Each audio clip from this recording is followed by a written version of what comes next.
Hi everyone, मेरा नाम है नेहा और आज मैं फिर से आप सबके सामने आई हूँ एक नई कहानी लेकर, वो भी मेरे अंदाज में। तो चलिए नई कहानी की ओर चलते हैं।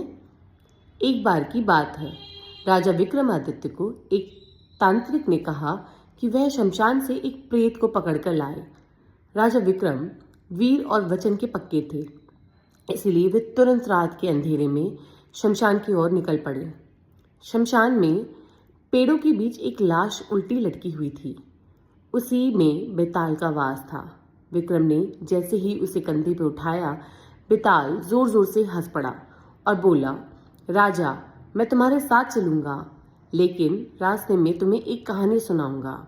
अगर तुम बोले तो मैं वापस पेड़ पर चला जाऊंगा, और अगर तुम नहीं बोले तो तुम्हारा मैं सर फोड़ दूंगा। तब राजा चुपचाप आगे बढ़ने लगे। बेताल ने कहानी शुरू की।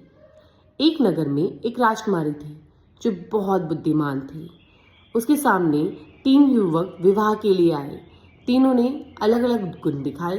पहला बहुत बहादुर था, दूसरा बहुत ज्ञानी और तीसरा बहुत त्यागी। एक दिन राजकुमारी को एक राक्षस उठा ले गया। तब तीनों ने मिलकर उसे बचाया। ज्ञानी ने बताया कि वह कहाँ है। बहादुर ने राक्षस से लड़ाई की और त्यागी ने अपनी जान जोखिम में डालकर राजकुमारी को बचाया। अब सवाल था, राजकुमारी किससे विवाह करे?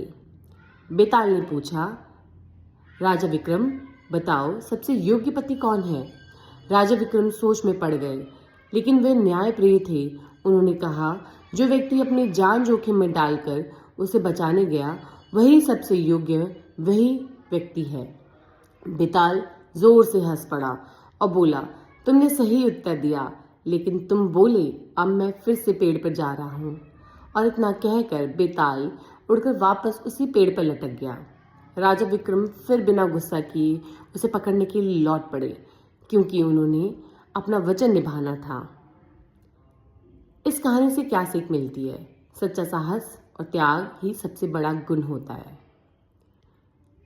अगर आपको मेरी यह कहानी पसंद आई है तो प्लीज़ मेरे चैनल को लाइक कीजिए, सब्सक्राइब कीजिए और बहुत सारा ढेर प्यार दीजिए कमेंट में।